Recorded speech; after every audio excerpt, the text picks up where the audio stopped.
écrans, il n'est jamais trop tard d'en parler parce que les dérives, moi, je les constate et je les vois de plus en plus tôt.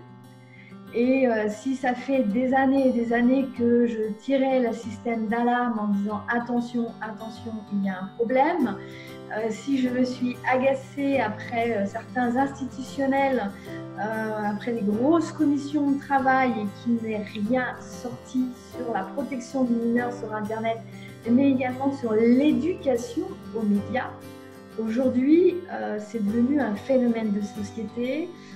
On parle du mal de siècle et on va commencer par la partie la moins agréable, les conséquences. Les conséquences sont catastrophiques et dramatiques. Qu'est-ce qu'on constate ? Pour autant, il y a du positif dans tout ça.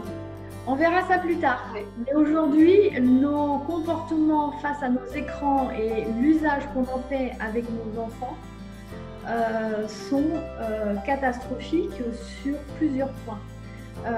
L'usage des écrans pour les moins de 7 ans, mais pour les moins de 3 ans, c'est une perte du vocabulaire, c'est des difficultés pour l'attention et la concentration, c'est l'augmentation des troubles de TDAH.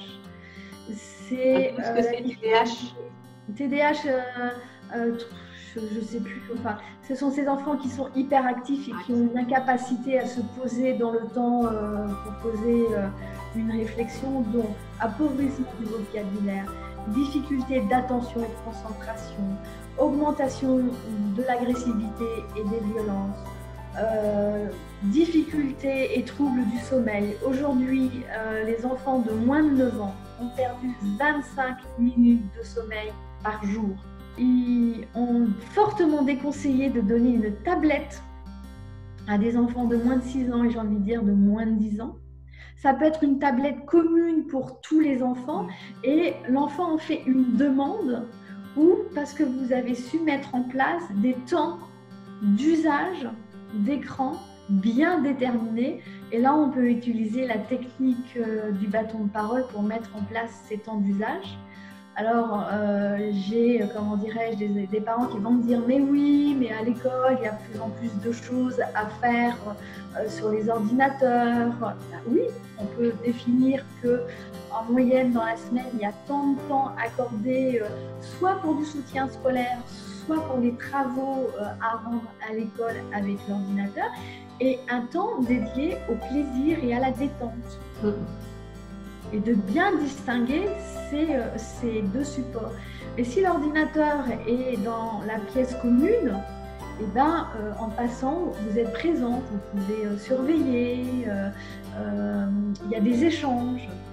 Alors prenez aussi l'habitude de regarder les petits dessins animés et les petits jeux pour le faire avec vos enfants. Et puis après, parler, échanger de ce qui a été entendu, de ce qu'il a vu. En fait, ne jamais laisser un enfant de moins de 10 ans regarder un dessin animé ou un film sans avoir eu un échange un peu avant et surtout après.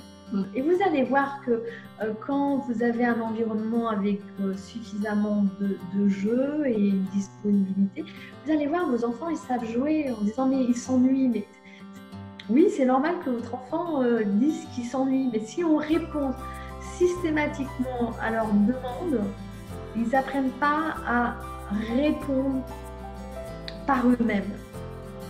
Et donc du coup, on crée l'impatience, on ne leur permet pas de gérer la frustration, on n'aide pas à développer l'imaginaire, voilà.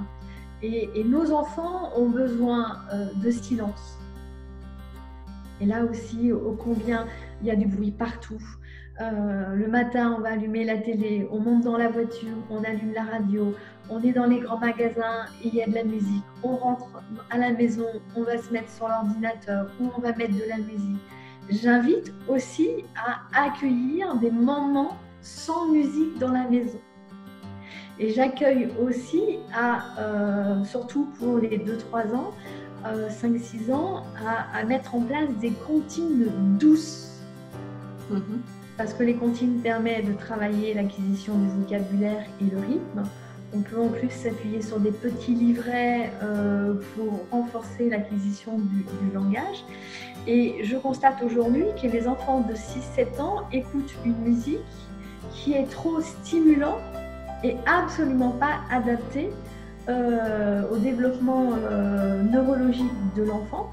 Et donc cette excitation permanente à travers le visuel, à travers la musique, à travers l'interaction de cliquer est pas bonne pour nos enfants. Donc faites aussi attention